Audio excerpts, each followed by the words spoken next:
Agustus pukul 11 malam di Kompas TV. Sesaat lagi Anda akan menyaksikan Kompas Petang. Didukung oleh Menangkan 5 tiket nonton langsung Indonesia di Amerika. Dukung Indonesia mengukir sejarah baru.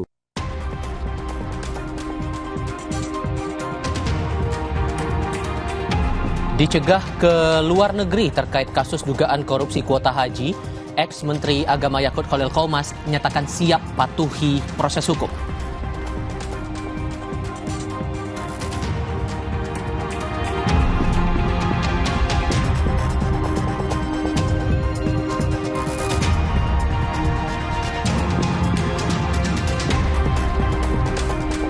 Meski Bupati Pati Sudewo telah batalkan menaikkan pajak bumi bangunan 250%, warga tetap akan menggelar demo besok. Bantuan logistik di depan kantor Bupati terus dikirim warga.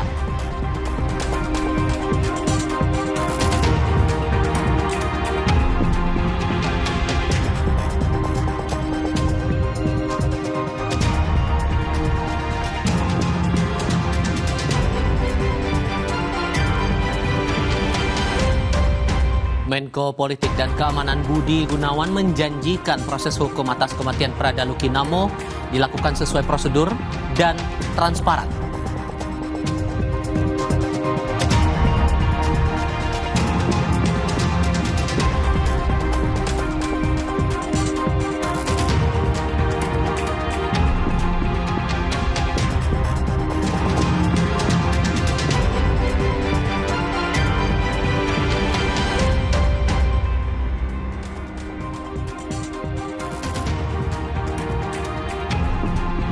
Halo, apa kabar saudara? Selamat datang di program berita Kompas Petang hanya di Kompas TV, independen, terpercaya. Bersama saya, Cindy Permadi. Dan saya Tifal Solesa bersama Anda hari ini 12 Agustus 2025. Laporan pertama datang dari Jakarta. Istri pesepak bola Pratama Arhan, Aziza Salsa, melaporkan pemilik akun media sosial yang menyebarkan berita bohong atas rumah tangganya ke Barreskrim Polri.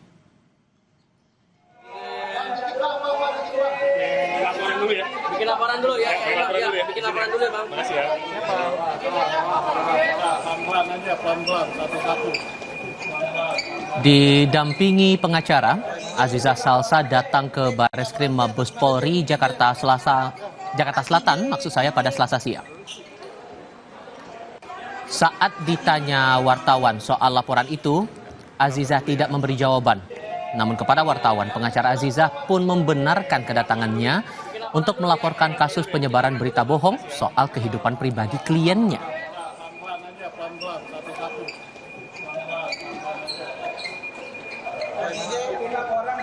Bikin laporan Z atau gimana Z mungkin Z? Aji J.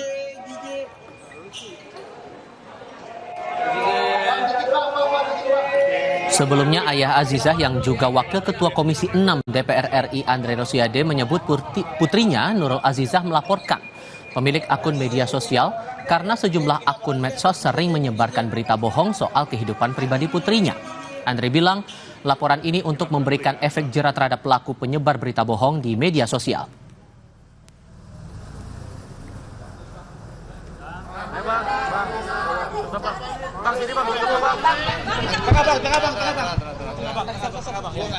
Anak saya Aziza juga ingin melaporkan akun yang menyebar fitnah ya. Ini supaya pelajaran lah. Nanti pengacaranya yang akan melaporkan supaya ini kan sudah berkali-kali anak saya memberikan laporan lalu minta maaf, nangis-nangis, kita cabut laporan. Jadi bahkan ada juga yang soal video juga sudah diproses, akhirnya minta maaf juga ya. Jadi sehingga hukuman yang bersangkutan juga dikurangi banyak sekali. Kita beralih ke informasi lain. Komisi Pemberantasan Korupsi mencegah mantan Menteri Agama era Jokowi, Yakut Khalil Qomas, untuk bepergian ke luar negeri di tengah pengusutan kasus korupsi kuota haji tahun 2024. Mantan Menteri Agama Yakut Khalil Qomas dicegah bepergian ke luar negeri sejak 11 Agustus 2025 hingga 6 bulan ke depan. Tak hanya Yakut, KPK juga meminta pencegahan ke luar negeri untuk staf sus Yakut dan juga seorang pihak swasta pemilik tur haji dan umroh. Sebelumnya, KPK telah menaikkan status kasus korupsi kuota haji ke tahap penyidikan, namun belum menetapkan tersangka dalam kasus ini.